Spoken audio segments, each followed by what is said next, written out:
ایک مرتبہ ایسا ہوا کہ کسی نے حضور صلی اللہ علیہ وآلہ وسلم کو اپنے گھر دعوت دی، سرکار علیہ السلام کو دعوت دی، اور دعوت میں انہوں نے سوچا کہ میں مچھلی پکاؤں گا۔ مچھلی پکانے کا انہوں نے ارادہ کیا کیونکہ حضور صلی اللہ علیہ وسلم کو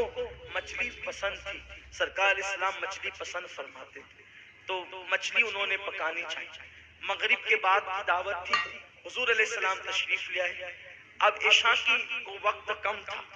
تو آقا کریم صلی اللہ علیہ وسلم بیٹھے رہے، حتیٰ کہ اب ایسا تو نہیں تھا آج کل کی عشاء کی طرح کہ 8:30 بجے 8:45 بجے اذان ہو جائے گی اور امام کو دوڑ کے جانا ہی پڑے گا، ایسا نہیں تھا۔ وہاں ایسا تھا جب حضور جاتے تب غلام جمع ہو جاتے، لیکن حضور علیہ السلام بھی وقت پر تشریف لے جاتے تھے تاکہ لوگوں کو مشقت نہ ہو۔ بہرحال تو ٹائم ہونے لگا اور وہ جو صحابی جنہوں نے دعوت دی تھی وہ کبھی اپنی بیوی کی طرف جائیں، کبھی حضور کی طرف آئیں، کبھی ادھر جائیں کبھی ادھر آئیں۔ غیب کا نبی صلی اللہ علیہ وسلم نے فرمایا کیا ہو گیا، کیا بات ہے، کیوں پریشان ہو، اپنی پریشانی بتاؤ۔ انہوں نے عرض کی یا رسول اللہ صلی اللہ علیہ وسلم روٹیاں پک گئی ہے، سالن نہیں پکتا، کب مسئلہ کیا ہے؟ عرض کی حضور مچھلی لائی ہے پکانے کے لیے، اس کو کاٹ کر ہانڈی میں ڈال دیا ہے، جیسے ہی ہانڈی چولہے پہ رکھتے ہیں تو آگ بجھ جاتی ہے، اور ہانڈی چولہے سے اتارتے ہیں تو آگ چلنے لگتی ہے، بس اسی معاملے میں پریشان ہے، کھانا تیار نہیں ہوتا۔ آقا نے فرمایا وہ مچھلی کو لاؤ۔ وہ مچھلی لائی گئی، سرکار نے مچھلی کو رکھا اور فرمایا تمہیں پتہ ہے یہ مچھلی کیوں نہیں پکتی، اور اس مچھلی کو کبھی کوئی پکا نہیں سکتا۔ کہا حضور وہ کیسے؟ ارشاد فرمایا کہ یہ مچھلی جس دریا میں تیر رہی تھی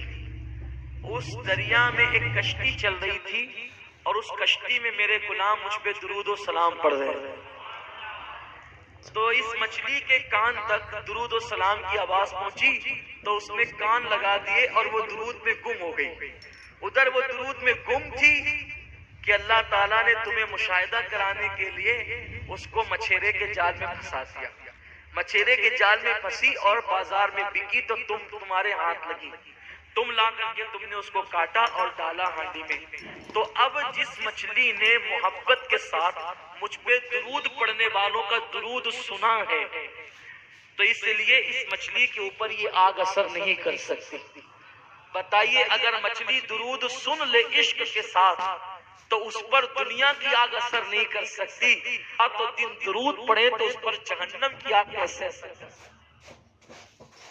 مکمل کا بستر سجایا ہے، کفیل انور نے تمہارے لیے شیش محل بنایا ہے، سید فیضان اشرف صاحب نے آپ کے لیے کرسی ٹیبل پر گدے لگائے ہیں، ذرا وہاں چین لے لو۔ مگر وہ کتنی پیور محبت کرتی ہے، وہ کہتی ہے مجھے پانی کے علاوہ کچھ سمجھ ہی میں نہیں آتا،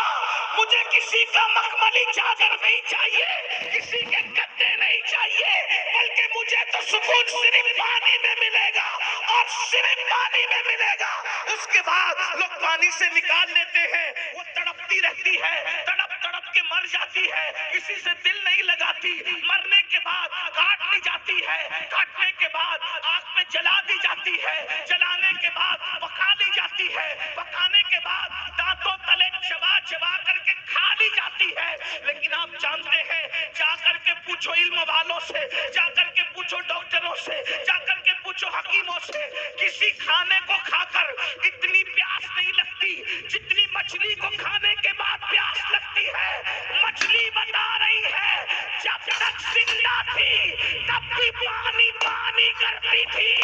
مر کے پیٹ میں آ گئی اب بھی پانی سے رشتہ نہیں ٹوٹا۔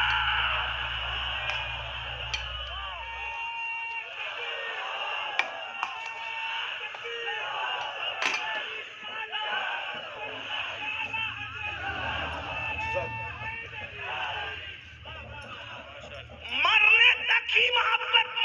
والوں کا رشتہ مرنے تک ہی نہیں رہتا، مرنے کے بعد اب میرے ذوق کے